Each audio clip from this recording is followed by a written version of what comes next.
Good evening, everyone, and welcome to another episode of This is Revolution Podcast. I am your host, Jason Miles, and I do want to apologize for being late. I see already in the chat there's some comments about us being on colored people time. I appreciate that. Even if those comments are by colored people. Oh, who am I fooling? I don't care. I think the shit's funny.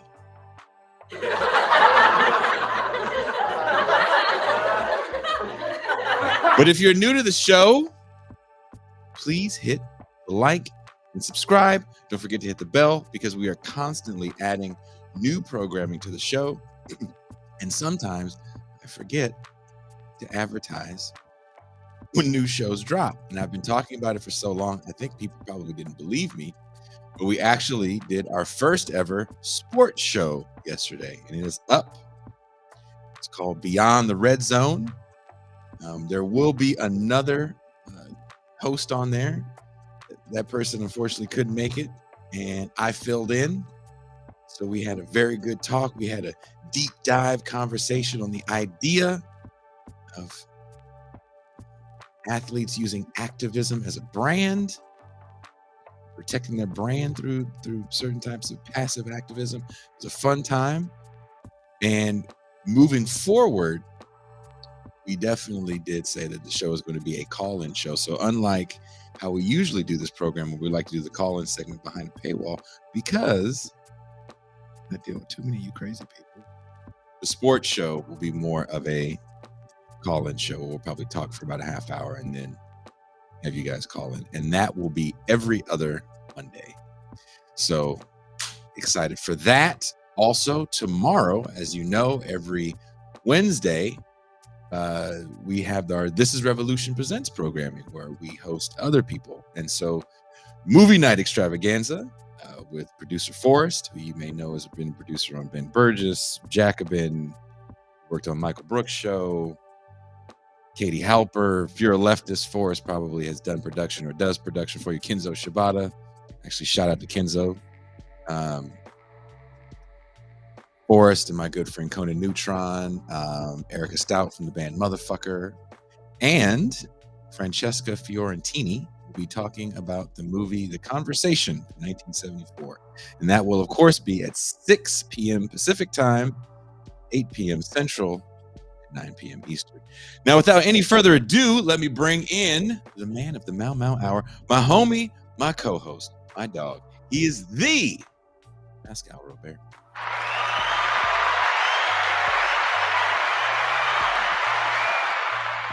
Peace and greetings to the chat. Peace and greetings to the audience. Peace and greetings, Jason Miles. Happy Black History Month to all my friends, comrades, melanated people, non-melanated people. I have an idea for an article that I thought of today. I'm wondering, should I share it? For Black History Month or just for yes, for Newsweek? If they'll publish it. Can I share it? Do you want me to share? Yes. Is Black August superior to Black History Month? People are like, what's Black August? Black August is the celebration of the Black revolutionary tradition.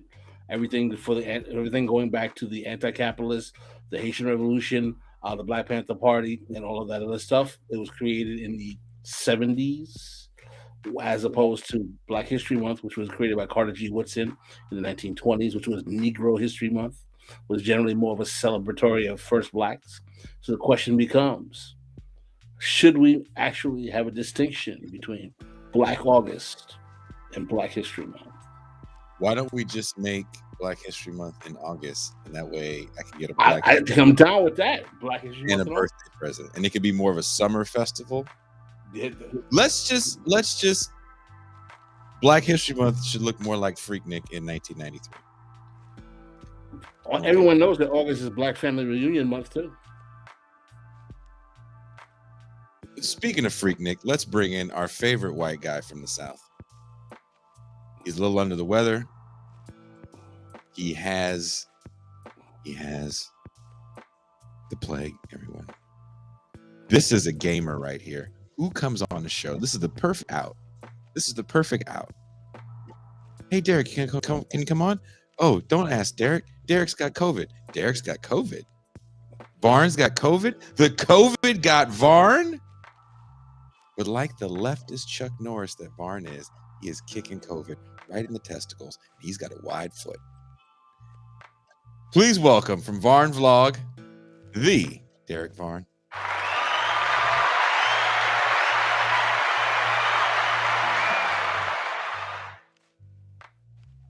Oh, your sound went out because COVID got you. COVID, see, COVID just muted your whole shit. Can you hear me? Oh yeah. Yeah. I was just having flashbacks to Freaknik when I was a teenager in Macon, actually. So that might be the COVID brain fuzz, but can you imagine? Oh, I can, because it was it and punk concerts would happen simultaneously, and it was like a no shit. Yeah, and it would lead to interactions that didn't normally happen between different kinds of white people and different kinds of black people who normally hide from each other. Peaceful though, but peaceful interactions until the bikers showed up. Word. I'd like to make public point of request. Yes, I'd like to make a public retraction. Since my Black August and Black History Month theme is not going well, I'm going to change the potential subject for the article I might write. How about beware of neoliberal Black History Month? Ooh, I can get behind that. Yeah, but this was a make-in for those who were asking on this thing. So nothing. Yeah, I miss Freaknik, and I had no business being here. Vaughn just say he misses Freaknik. Wait. Did Vaughn just say he misses Freaknik? I'm Atlanta, Macon, an hour and a half away. Like Macon's also a mostly black city, so yeah. Vaughn, you've been to Freaknik? Yes, I've been to punk shows that happen simultaneously. He cannot lie. Varn is a liker of big butts. It's okay. He's from the South. He drinks Coca-Cola like Vaughn, it's fucking tap water. I'm looking at you in a whole different way right now. That Vaughn has been, first of all, that Vaughn knows what Freaknik is, and that he's been to Freaknik. Vaughn is Twizzlers like straws.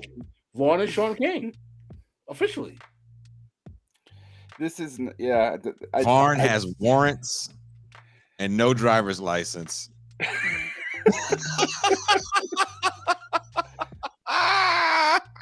I'm not touching any of that. I'm just staying far away from that. Whenever he sees police, turn it down. The cow's behind us.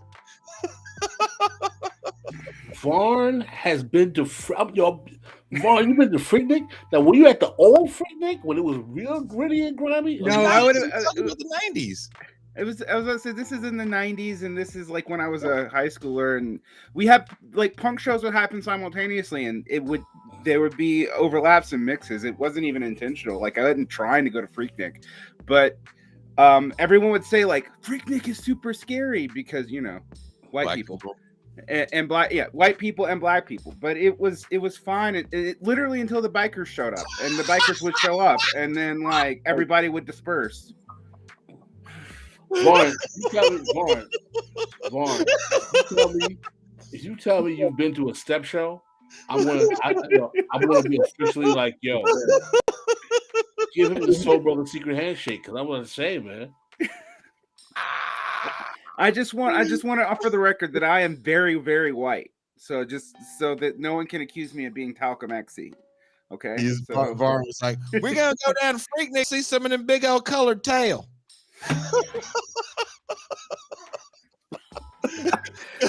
Wow, we got somebody in the chat who said he was at the tunnel. How does Michael McBride know what the tunnel is? I'm from New York. He said he was at the tunnel. How does he even know what the tunnel is? Hey, look, Varn does hour-and-a-half long streams about his time at Freaknik trying to talk secret with a Coca-Cola in his hand. Someone said Pascal was hoeing doing Freaknik. No comment. I was kind of wild in the 90s. No comment. You can't say that. We're a good, respectable show that children watch. I'm just reading the chat. My 15. Speaking of a man that needs no introduction. He's a very serious individual. You may know him as everyone's favorite middle manager on the planet-destroying Death Star. He keeps the stormtroopers in line. He's Vader's go-to guy. He is the Peeps to Kuba. Hello, everyone. The key to job security is being the only one who knows how to change the toner cartridge on the planet-destroying laser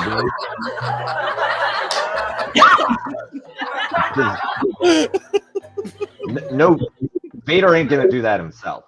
And let me tell you, they burn through a lot of toner. I was worried that Kuba was going to check out over the Freaknik conversation. He was like, all right, they already excluded me. This is way too black for me right now already. Oh, no, I learned all about Freaknik when I was going through your files.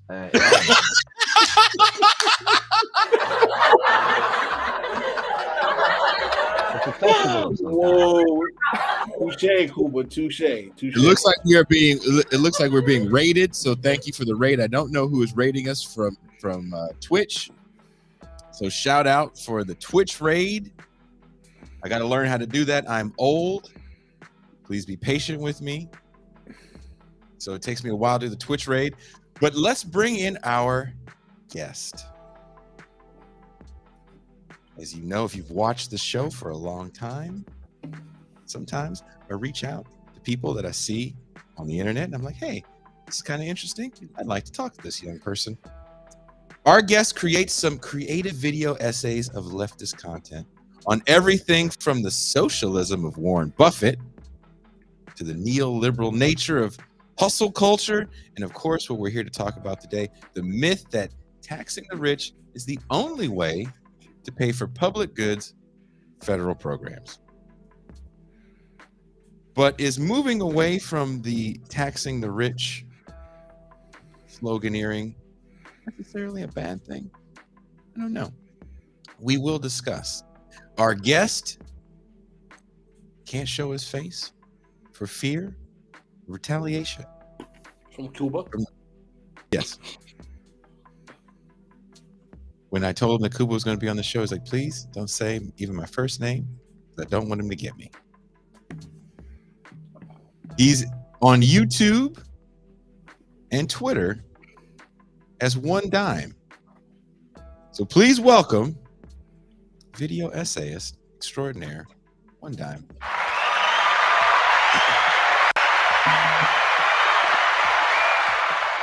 Can you hear us? What's up? Yeah, I can hear you. I saw the whole intro. It's quite an intro. But yeah, no, I only didn't want to show myself because, I didn't want Kuba to track me down and serial killer me. I don't trust that outfit. The tie, everything. I don't know, serial killer vibes. I don't do the serial killing. I fill out the requisition that goes to the guy who does the serial killing.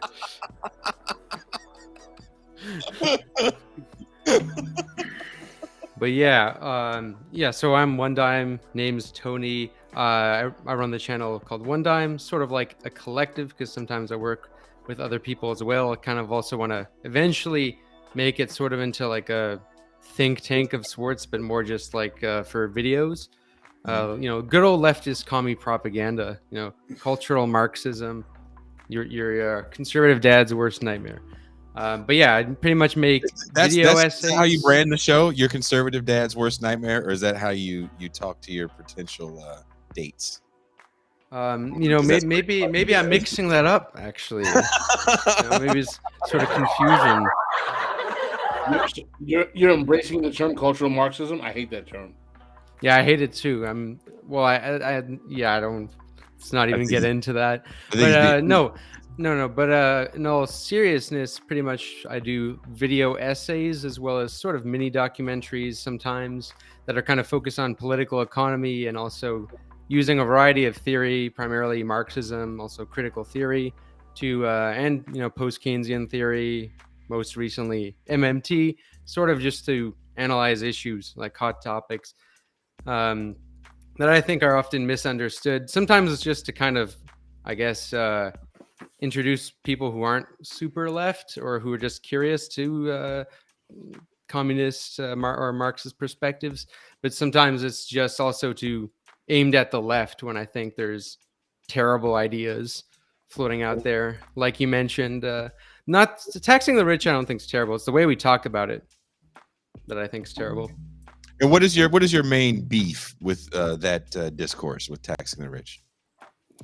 Well, it's really touted by progressive politicians, news anchors, as if it's the way to pay for their big expansive programs like federal jobs guarantee, Green New Deal, healthcare, whatnot, even housing, infrastructure, and it's really misleading because even the people who say this, some of the politicians, don't actually believe that.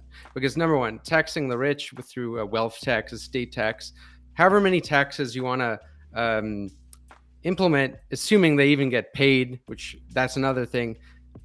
Taxes that aren't globally enforced are unlikely to never actually be paid by the ultra wealthy. They're always going to be able to find loopholes, tax havens, whatnot. But even if you were actually to collect like all this revenue, it most likely would not be enough to actually pay for these policies. And they know that.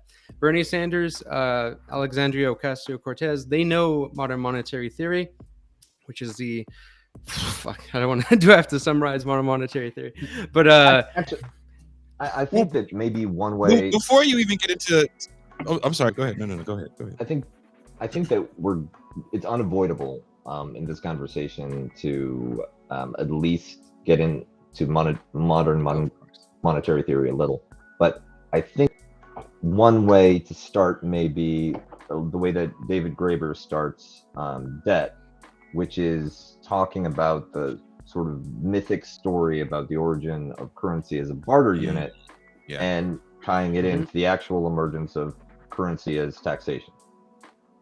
Yeah, that was one of my sources for both my two most recent videos, because that's kind of what really made MMT click for me, even though David Graeber is not really an MMT theorist per se. He's actually more of an anarchist of sorts.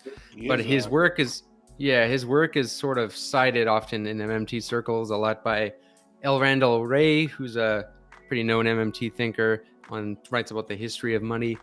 But it clicks very obviously because the when you understand the origins of money, that the idea that money spontaneously arose from barter and thus evolved to horizontal market exchange is a myth. Not only is it not backed by evidence, there actually is no evidence. Adam Smith just literally assumed that to be the case. He got it from Aristotle, who Aristotle assumed that money came from barter. But there's just not any evidence of this, really. For the most part, money originates really from the state trying to direct economic activity. Now, for those who are the nerds there, will know that this is not really new. I mean, there's a old school thought called chartalism that... But original chartalism held barter theory, too. Like, old No. chartalism. Knapp did. Yes, he did. Like, yes, he did. Knapp held the origin of state money was was in barter. Let's look Maybe up not the Wikipedia of barter. chartalism when we still need to. I don't think it's explain particularly friendly to our origin of audience to money. argue terms that most of them, and definitely most of us, don't even freaking understand. Pascal and I agree. Yeah. Regardless, but the main idea, when you understand money usually it's not. If you look at the origin of money, it's not like a state arises here and then goes to the population and says, "Oh, hey, we need to collect some of your money." Well, how does the currency get there? Let's look at where any of us live. Let's say United States, U.S. dollar. How do people get their money? There's only two currency issuers, really. You could boil it down to two. Primarily, the monopoly issuer is the U.S. government, really directly the central bank, and also private banks. Private banks create a lot of money via the creation of debt. Now, this is when you already look at the origin of money originating much more through the state, as opposed to this decentralized barter exchange. it disrupts the whole idea that you have to tax first before you spend. It's kind of actually the other way around. You spend first, tax after, and the taxes aren't to collect the money. I mean, why would the state need more of the money that it can create virtually as much as it wants? The only constraints being inflation and resource constraints. You can print U.S. dollars. They don't print it; they create it digitally. But you can't print tanks. No, that's human labor creates that. Human labor creates the stuff, the real wealth. Money is the unit of account. But this sounds obvious, right? But it's not the way we talk about things. We talk about things as if you just got to tax it like a wheelbarrow of cash to go fund these programs, when it's just not like that. How specific you want to get into like origin of money, it's more complicated. But the taxes aren't there to fund things on a federal level. They're used for a variety of purposes. One can combat inflation through controlling the money supply. Incentives, you can incentivize some things and others. Also, it's really just a coercive form to really for the state to provision itself and kind of submit the public. A very visible example of this is when when Britain used with colonies, it would impose these taxes called hut taxes in Africa. Mm-hmm. And if they, for example, okay, how do the British pounds get there? They circulate them, and you create a tax. You need to earn British pounds or whatever currency they used back then, or else we burn down your hut. And why do they do this? Not because the tax isn't. They don't need the people they colonize. They don't need their money. They want them to work, specifically create coffee for them, do all sorts of labor. So you see, it's a coercive form, very tied to the state. It's not, but it's not to fund things, right? It's very obvious when you look at the history, even obvious if you look at now, just the way money is so arbitrarily created by central bank and private banks. I mean, you could go into a lot greater detail, but I don't want to bore the audience with it. And I just want to pick up on that. Right now we're at a very late point in the financialization of the economy. So it's difficult for many people to imagine disentangling real economic output from financial stores of value. But the real economy is all of the material work that people do to create things and to perform services for one another and for the state. And the money is just an accounting mechanism, a claim on that labor and on those resources. Mm-hmm. The state, by issuing tokens, right? And we've moved from any fiction that there's a precious metals backed currency system. Right now, it's all fiat currency everywhere in the world, and the system continues to function. But the value of that money is that you can use it horizontally, and ultimately, the fact that the government, the imperial government that is at the center of the world economy, will accept it as taxation for a kind of mandatory collection. That's another thing I actually left out. Just forgot to say. But one of the primary uses of taxation is to give value to the currency because it creates demand for it.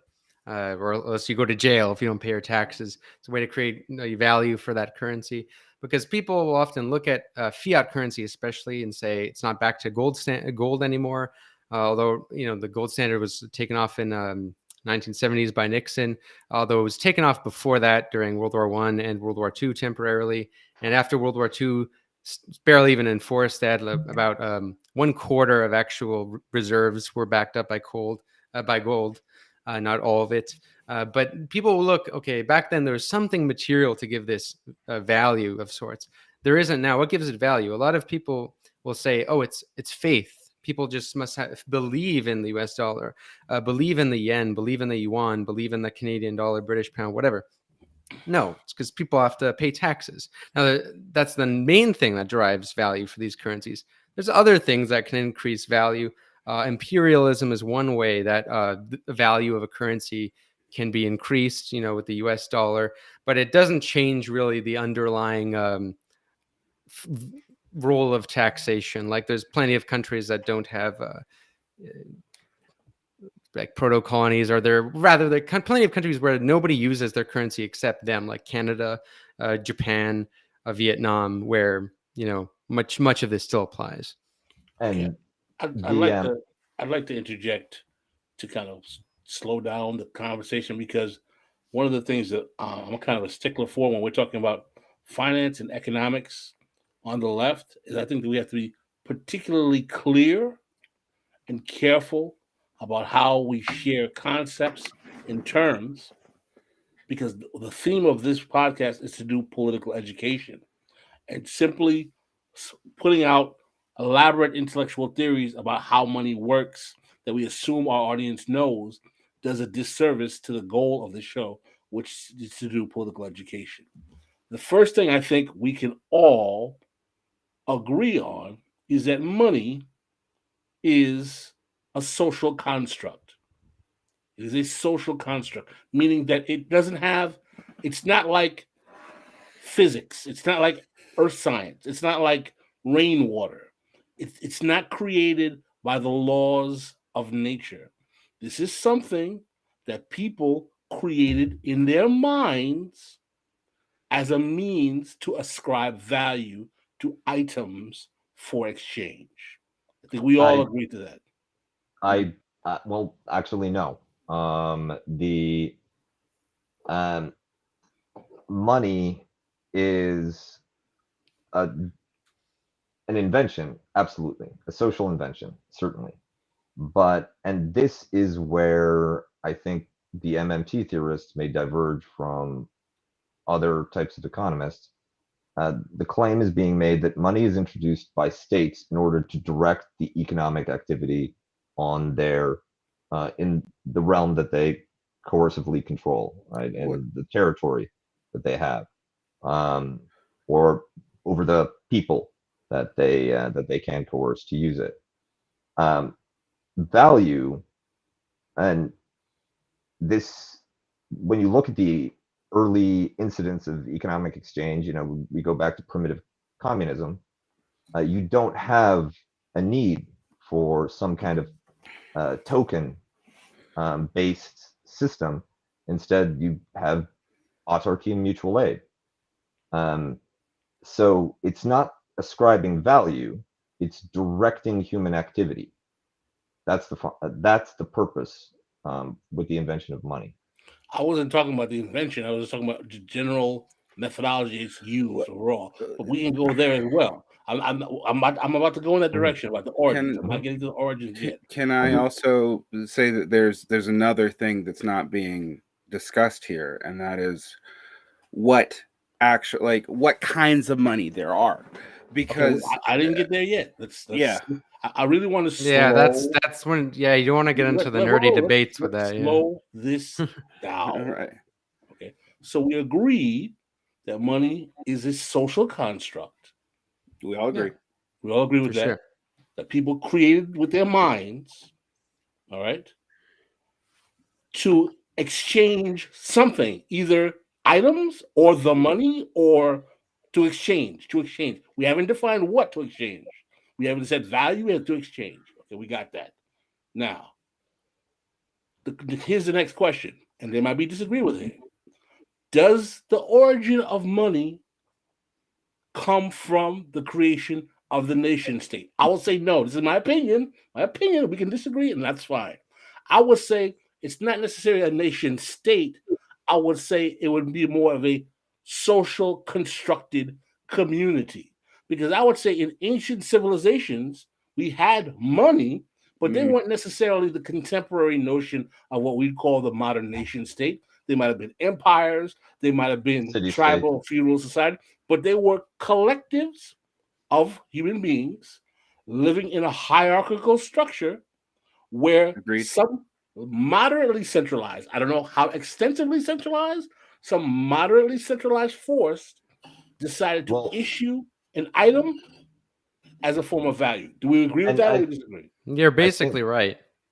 Yeah, with the caveat that when you talk tribal societies and feudal societies, most feudal dues were paid in kind, and currency wasn't issued at the level of local society, but you needed some kind of sovereign, I haven't some even kind got the of currency. high Yeah. level. I didn't even get the Well, currency. that's the thing. Anybody can make money, but the issue is having it accepted, which is where Right. the state comes in. All right. So But- we'll agree that based on kind of the definitions I'm using, and I'm willing to be corrected here, that the concept of money is something that is even older than our modern concept of a nation state. Yeah, Yes. we've had evidence of people using money since we've had evidence of people writing. So that's Right. the whole thing, is we don't actually really know the quote unquote origins of money. We know what we don't, what is wrong, rather, like about the barter story. That's more, Right. but the origin is really hard to tell because we've seen evidence of money and debt. I know those things aren't really the same thing, but we've seen some forms of money being used as long as is writing. So that's why Right. what makes Well, it so strange. We don't know the And specific. not necessarily precious metals either. Right. Yeah, Even yeah. though, No. and I haven't gone there as well. I'm avoiding that. Even though we haven't found a locus of the origins or the actual methodology, I think in this conversation thus far, we've come up with a pretty agreed abstract of how the process started early on. I think we're in agreement there. Yeah. The question becomes, because we got to remember something. Most people think money is like physics. All right. I think that one of the steps we want to go through in having conversations about opening the political options for economics is to start from this point, from letting people know that money is absolutely abstract as a concept, and it's only like physics because our minds are made to accept that it's like physics. And it's taught in universities next to the physics department. Well, that's Yeah. basically. But I mean, Mhm. we're basically going through the first Mhm. like part of capital right now. I mean, the commodity fetish thing. But I would say that when you say that, when I say commodity fetish, we already have a distinction between us and MMT. Even though we're still talking about power relations and we're still talking about debt and credit. Because the reason why I made that obscure point in the history of the idea of chartalism is and I this actually isn't to discredit MMT at all. Chartalism is the idea that money is endogenous to the economy and specifically the state. The original idea in the 1850s came out of Germany, and it still accepted the classical economic view from Aristotle on barter. It was McInnes in 1910. Was that Howard Innes? Yeah, McInnes. Yeah, Howard Innes. it was yeah. Innes. Who I need to make sure I got his name right, but I'm gonna who posited first that it was actually debt that credit theory of money. that Howard credit Innes, and debt is what drove money, and then we found anthropological evidence of that. The thing that I think in this early emergence, and we're not going to get into what's being traded or what's represented here, I'm staying at the level that Pascal wants us to stay at, is the way money seemed to interact within certain societies, polises, states, quasi-states, whatever, and the way they acted between states was different. All right. And that is because the social trust is higher within a polity. And I'm gonna use polity because it's the best I got here. So polity, just for those of you who don't know, it just means like a bunch of people who come together and govern themselves. Mm-hmm. Usually implies some kind of class formation too, but whatever. The polity has debt and credit relations, but there's social trust and there's the ability to enforce it. Because of social trust, and probably also weapons. But between different polities, all you have is either commodities or force. All right. Define terms. What is a commodity? A commodity is a thing, is something with use value, and use value is something that you use that has value to you, that you trade for certain standard. Now, the assumption for most of Western history is that, and it does go, and our guest is entirely right. It goes back to Aristotle, because Aristotle is the only ancient economic writings that tried to come up with a system, and Aristotle couldn't figure out why people traded because it didn't make any sense to him. Was based off of barter, and it was based off of, the model was merchants between city-states. It's what he's really pulling from. And that becomes the norm because, in early modern stuff, all we really have is ancient Greek and writings for this early in history. We don't have good anthropology yet. Mm-hmm. And so what I think, though, this leads to two questions. One is, if we assume that money is a power relationship, or hides a power relationship, or I think in Marxist terms, but that the relationship is about acquiring and compelling the creation of our extraction of resources. Mm-hmm. But in most of these theories of money, they assume a relatively closed system, that the extraction of resources and the compelling of resources within the system itself. So it's within the polity. The question becomes, would this change during different time periods based to, and a polity's actual ability to compel or non-compel labor? So would money look differently depending on where it is in society? And I think the implication is yes, but I would like to hear our guests. I'd like to add something to Vard. Is that I think that the thing that's most important here, and this is a term we use on the show every now and then, but it comes out of Marxism, and I think it's one of the most valued and undervalued terms. But when we're talking about money, I think it becomes very important, is that ideological superstructure. Mm-hmm. When we're talking about money. Mm-hmm. In other words, there is a social, cultural, and psychological effect that institutions and mechanisms in a society, outside of the raw base means of production, the capital, the money, the institutions, there are institutions that reverberate a certain social structure that infiltrate the minds of members of society to accept certain things that are true, real, and not true. I think we would all agree that we would call that the ideological superstructure of a society. Mm-hmm. Right. One of the most important aspects of money is that the ideological superstructure of a society, and I want to use this term. If you guys disagree, please interject. Coercively causes people to believe that this item called money is valuable or has some merit as a means of trade. Do we agree or disagree? Yeah. Yeah. I should add, there's a really good book called Blood and Money by David McNally, which kind of says a lot of the same things as Graeber's Debt, the first 5,000 years, except from a more Marxian perspective. McNally's a known Marxist theorist, probably might be familiar with. I mean, there's no denying the coercive aspects, but regarding the specific debates about Marxism and MMT, I mean, if you want to keep it accessible for the audience, we should probably get into those maybe later if you wish, because that gets very technical.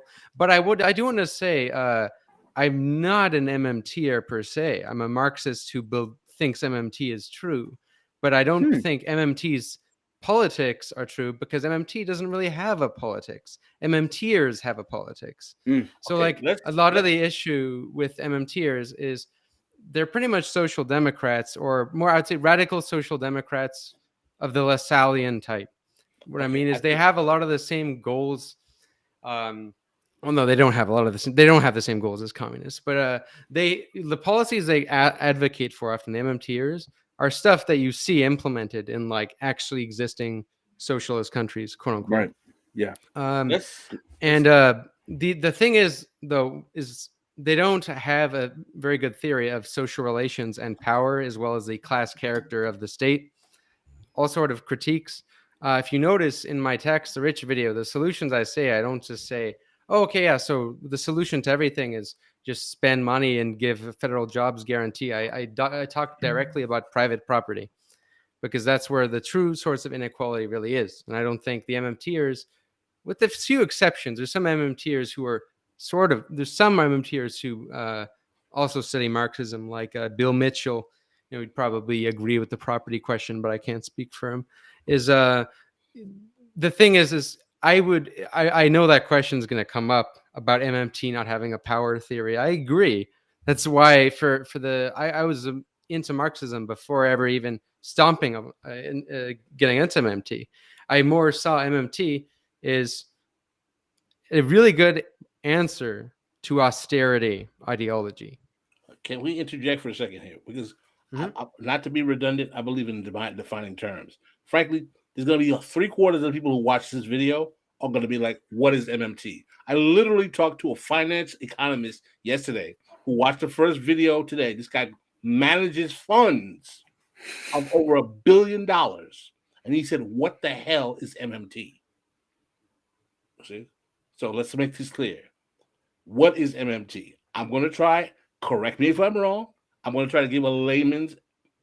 MMT is modern monetary theory. It is an economic theory. I don't know the origins of how old it is, but it's relatively new. Relatively new. It didn't go back to Adam Smith. It didn't go back to John Maynard Keynes. It didn't go back to Milton Friedman. It's a relatively new economic theory. It is particularly popular because it is alleged, and correct me if I'm wrong, that people within the Sanders coterie, his supporters, his potential acolytes, administration, his advisors, were promoting MMT as a viable economic philosophy that he might want to consider implementing. One of those women was a woman named Stephanie Kelton. There's a book on MMT. Now, so that will get people to what is MMT. Now, next, what is the specifics of MMT? And I'm willing to be corrected if I'm wrong. This is the way I look at MMT. This is my opinion. Correct me if I'm wrong. I know Kuba will do it without a problem. My opinion is that MMT became particularly popular because of the ways in which, after the 2008 crash, the economic engines of American capitalism were willing to break normative policy to protect the financial interests of the banking sector, the investment houses, and finance capital. What do I mean by that? There were two policies, I think we will all agree, that started in the Obama administration that were done to not necessarily to protect the economy, but really protect the same people that got us into the 2008 crash, which is the banks and the lords of finance capital, Wall Street, the bond markets, all of them. All right. We had the bailouts where they got, I think, $7 trillion. How much money did they get in the bailouts? Kuba, how much was the money that they gave to the? It was ridiculous. It depends on, and this is part of the problem. That money, what you count as money, bailouts. Yeah, exactly. It's just an accounting measure. You could, depending on how you define it, maybe it's 7 trillion, but a lot of it is eliminated immediately within the system as debits and credits cancel each other out. Allegedly, they said that to bail out the banks, they gave them $7 trillion. Let's assume that's true or not, whatever. Okay. That was not all that was done. Let's take that. Let's agree with Kuba. Let's take that $7 trillion off the table, because I would argue they got more money from the policies that the Lords of Capital created to protect, which we're going to get to now. Two things that they did was one called quantitative easing, and the other was deflated interest rates. Deflated interest rates are pretty easy to understand. The Federal Reserve, which is in charge of controlling interest rates, they have two types of interest rates. There's the Fed funds rate, and what's the other rate called? Mark? The bank to bank rate. The bank-to-bank interest only rate, like interbank. The Fed funds rate. The Fed funds rate is the rate I believe that banks. There's one that is the interest that banks will lend to each other. I think that's the Fed funds rate, and the other one is the interest that banks will lend to outsiders. If I'm incorrect, correct me. Is that pretty much correct thus far? I think that there's the interest rate that banks can borrow money from the Federal Reserve at. Then there's the interbank rate, which is horizontal between banks, and then there's a consumer rate, which there's a few rates. There's a few different. The one that matters is the interest rate, because that basically determines how easy. Right. There's a LIBOR rate to the one. The main thing is. So having low interest rates allows banks to lend at people much more easily. People can borrow much more easily. It's just a way of kind of privatizing the creation of money. But how do they get those low interest rates? They heavily inflate the reserves of private banks. This is the central bank inflating the reserves of private banks so that these interest rates can stay very, very low. Right. Well, basically, that is a job that's usually left up to central banks, which are the Federal Reserve in the United States. There are central banks in all countries all over the world. What are central banks? In the United States, I will only speak for the United States. The Federal Reserve is not a totally government institution. It's not a totally private institution. It is a hybrid institution owned by a consortium of large private banks with legal government functionality to control monetary policy, not fiscal policy, not the budget, but monetary policy. It plays a role in fiscal policy, though, because, like, for example, with the military budget, when how do they finance, let's say, these multi-billion-dollar budgets for the military, increase the military spending? Well, the Congress has to approve the budget, then they send it to the Treasury, and then the Treasury gets the central bank to basically create the money on their keyboard and deposit it into the commercial bank accounts of whoever, the accounts of the actors needed to do those policies. I don't disagree with you, but you're getting a little bit more complicated than I want to go. And by the way, thank you for the people in the chat. Yes, there are different types of interest rates that I'm not really getting into, but I was just trying to concentrate on the two major ones. So we basically understand what the Federal Reserve is, and we understand the Federal Reserve controls interest rates, and we all kind of understand what interest rates are, which is basically the price you pay for lending money. All right, we get that. So what the Fed was doing after the crash was keeping interest rates low and quantitative interest easing. This is a term a lot of people use. I think 4 people understand. Most people say, and I say it is, that quantitative easing is just printing money. Well, Bob, you don't know how money gets printed. How money gets printed. But what you're partially right, but I should clarify that, because that's the biggest misconception, is because it's often associated. It is like the creation of money, but it's largely a privatized process. Right. It's a way to basically, some people call it privatized Keynesianism, because it's the government enlarging the reserves of banks so that they can lend out tons of money like crazy. Okay. That's basically the idea. But it's not. Yeah, it's not all the central bank directly. Yeah, and it empowers the lords of finance. Yes, you put them to determine how much money is created. Our money in America is backed by bonds. What does that mean? Theoretically, don't jump on my neck, guys. Theoretically, every dollar you have is backed by $1's worth of debt called a bond. So every time your government theoretically issues $1, it issues $1's worth of debt that someone buys and invests in, that they said, I'm going to get XYZ amount of interest back because the United States is a strong country that pays back its debt. So I'm going to invest in American bonds. So the only thing that's really of value of your dollar is that it is backed by bonds, and it's also what's called the currency of record to buy oil. If you want to buy oil on most large markets, you use dollars. That gives it a little extra juice. Okay, so I don't think there's a 1-1 correspondence to Yeah, there bond isn't. issuance. well, okay, and I'm being overly currency. simplistic. I think what you meant to say, correct me if I'm mistaken, but when the government spends more than it deletes through taxation, it basically issues bonds. It issues that debt, monetizes that debt. Someone can purchase that bond. That bond kind of functions like a savings account. You know how you have a savings account with your commercial bank. That bond, it's a savings account with the Federal Reserve, gives you interest on. Okay, So it does that. But yeah, that's the thing. But like for every dollar we have, it's not backed by bonds. Most of the dollars we use are private banks.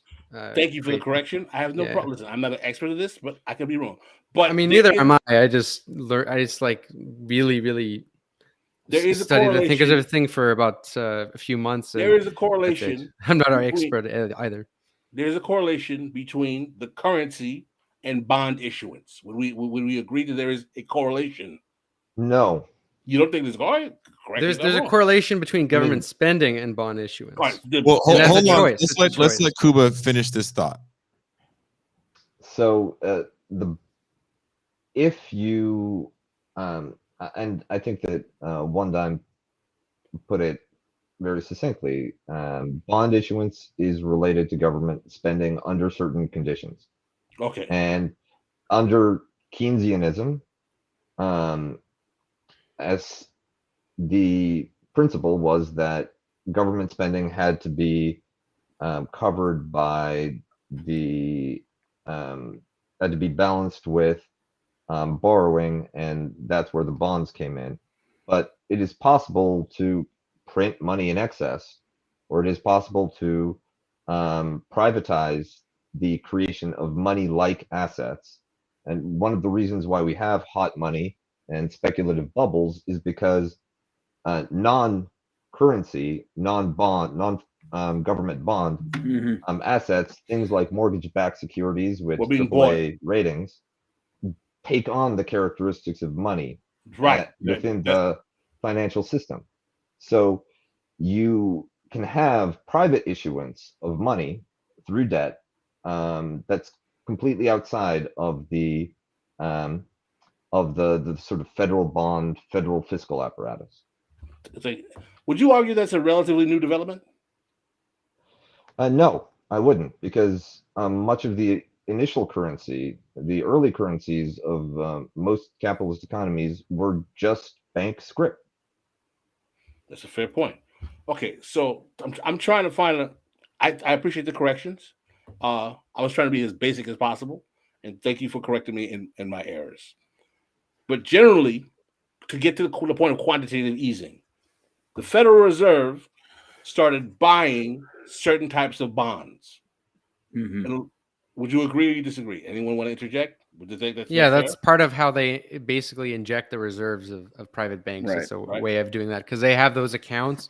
They own bonds. When you buy the bonds, it's a way of injecting cash. They go even further. All right, stop. You said they a bought key word. private debt. The way of injecting cash is by buying the bonds. Now, why did he say that? Remember what I was saying? That basically for every dollar you have a bond. Why did he say the way of injecting cash was by buying the bond? That's how I got that correlation. Was by buying the bonds.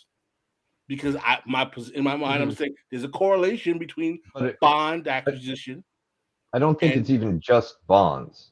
Quantitative easing was extended to other asset classes. That's true. I'm trying to so someone in the comments said that they bought corporate bonds. Yeah, so they bought corporate debt. It's a way to kind of prevent companies from collapsing, basically. Right. And also they do tax breaks, but that's more of a. Someone also commented. I should say they said what is fiscal and what is monetary policy. Yeah, this is important. I want to say that really quickly. Who wants to take that one on?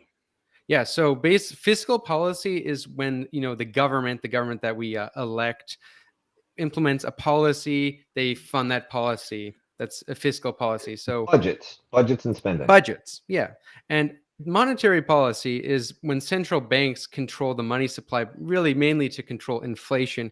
Well, it doesn't really work by controlling interest rates and also to increase lending in the money supply. And this is monetarism is this is important too, is an ideology pioneered by neoliberalism, by Milton Friedman. That's true. Yeah. So the idea is because the idea that the source of all inflation is just simply excess money is heavily, well, it doesn't come from Milton Friedman, but it's popularized by Milton Friedman. And the idea for him, which really differentiates him from older liberals, is that a big role of the state via central banks is to control this inflation by increasing interest rates, lowering them when they need more money. Spoiler, this doesn't really work the way they intend it to, or perhaps how they intended to, but that's what I guess the audience would need to know for now. Monetarism is introduced as a rejoinder, as a counterpart, as an opposition to Keynesianism, which uses fiscal policy and government spending to direct and maintain economic growth through business cycles. And monetarism is attractive to neoliberals and to Milton Friedman and to peak financial institutions because while fiscal policy is subject to government deliberation, to electoral outcomes, to bureaucrats within the state apparatus, planning goals, monetary policy is opaque and can be privatized very easily into the peak financial institutions. And the Fed. And the Fed. So, So basically, Milton Friedman's monetarist worldview economically was about private institutions like the Federal Reserve, which is quasi-private, and banks taking control of the economy out of the hands of government and keeping it in the hands of private actors, which is how we get the ideas of neoliberalism. And Volcker didn't really disagree much in terms of implementing that. So we get there. So back to quantitative easing, and we're going to get to how this ties to MMT. So we got to the first thing they did was they cut interest rates. The Fed did that. They kept low interest rates after 2008. And quantitative easing, they started buying a lot of bonds, some of them of questionable value, to increase the liquidity of money and circulation of money into the market. And at the discretion of the banks. At the discretion of the bank. So what that did is that it caused that money was not money that was going to civilians in society. It was basically, number one, the low interest rates was allowing banks to lend money to other places that had higher interest rates. At best, it was trickle down. Right. It was called parity trading. You had parity trading going on. So you would have a bank. America has low interest rates. So I'm going to lend money to an Indian bank with American dollars and get paid back principal and a higher interest rates because India has a higher interest rate. So parity trading was another major boom for all of these companies, these financial services institutions, right? And then they're buying these bonds, which because there's a correlation between buying bonds and liquidity of money, the buying of the bonds starts to increase the flow of capital that goes to the same financial institutions and allows them to do things like stock buybacks, investing in new technology companies like Facebook.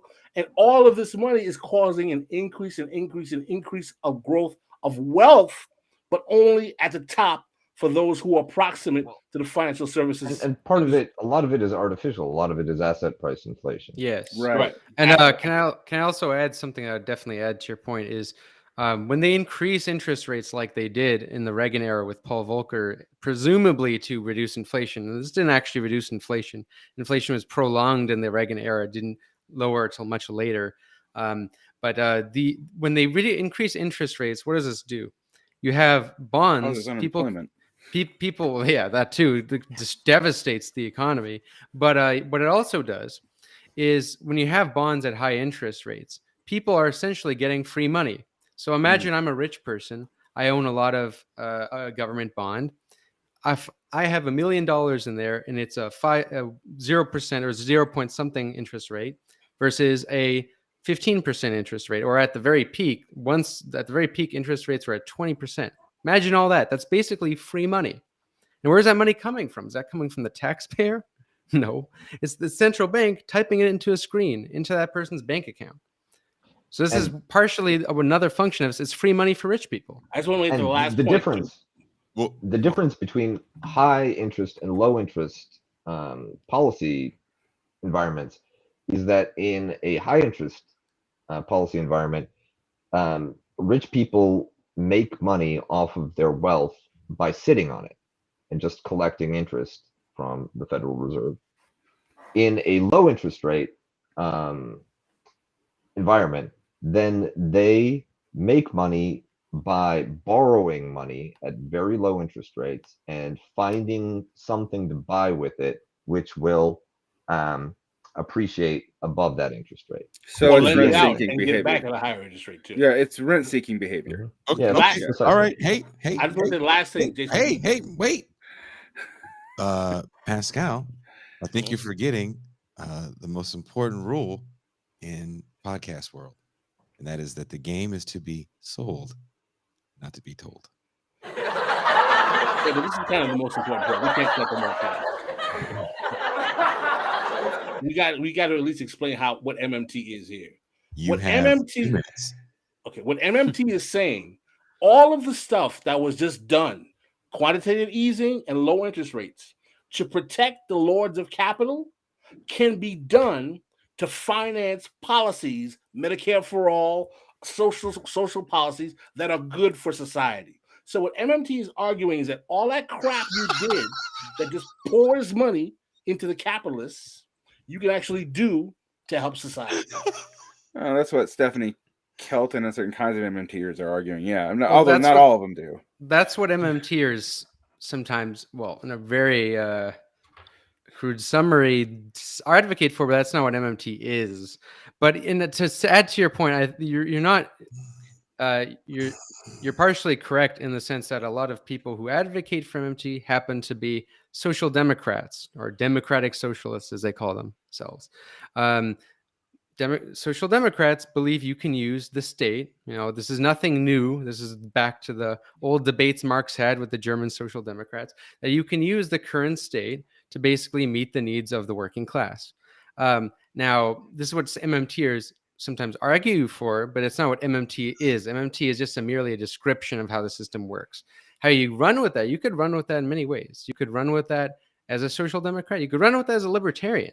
Theoretically, if you're a libertarian, you could say, well, we don't need taxpayer money we don't need taxes to fund government spending. Why don't we just cut taxes super low?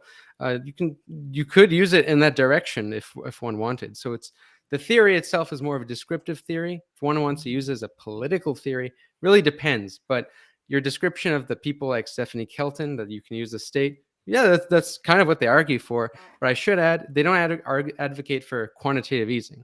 No MMT or well, maybe some social democrats, I don't know. But none of them really argue for quantitative easing, because quantitative easing is basically privatized Keynesianism.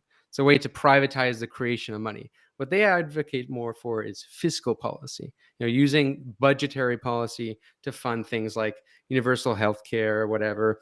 But I want to say, even though Stephanie Kelton advocates for stuff like that and is an MMTer, Bernie Sanders does not use these talking points. Bernie Sanders still talks as if he doesn't know this stuff. Bernie Sanders says, we are going to get the money by taxing the rich. Now, Well, I can understand why people say that, but he does the worst thing. Hold on.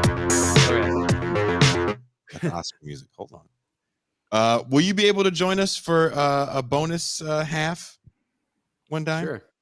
You can. Yeah, I'll need to get I some want to water, get more though. into that conversation about what you're saying right now, and we have went five minutes over because everybody had something to say. Everyone had to get the last word. That's why, Pascal. You always go, why? Because last word, motherfuckers. That's why. I think this was very valuable enterprise. Oh, yeah. Well, okay. Well, I mean, No, we I basically appreciate the effort of Pascal to summarize these things because it is important to make this accessible. That's what I try to do in my videos. That's why it's a really hard thing to summarize. That's why I It is a spent very so much hard time thing. making the script. It is a And very I, and hard I, thing to I say. do want to add, I also didn't expect to jump into a MMT right away. That's why, because it's a hard topic. Thought we'd go more towards the end, but we did cover some good ground.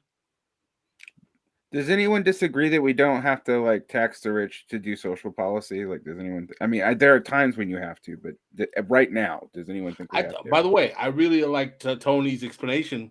I was a little hesitant about the video's explanation of, oh, we don't need taxes. But the way he explained it in the beginning of I agree with his position that it's not that we don't use taxes to pay for things. This is the way that we actually set up talking about taxes and actually the paying about it is kind of a hustle. And in closing,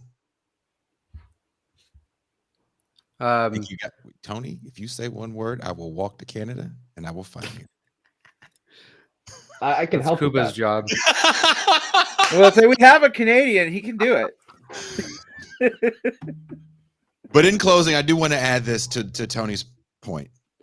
It is very hard to make a video essay that is 20 to 25 minutes and get all of this, what we talked about in this conversation, in a short script. I have put links in the chat to Tony's work. There will definitely be links in the description on the show to Tony's YouTube page so you can see all of his videos. I think he does great work. There's a reason why he's on this show. Tony, I'm going to send you the link to the bonus champagne room. Varn and Kuba and Pascal, you guys all have the link to the champagne room. Where'd you If where, you are where a patron, we will see you shortly. And we are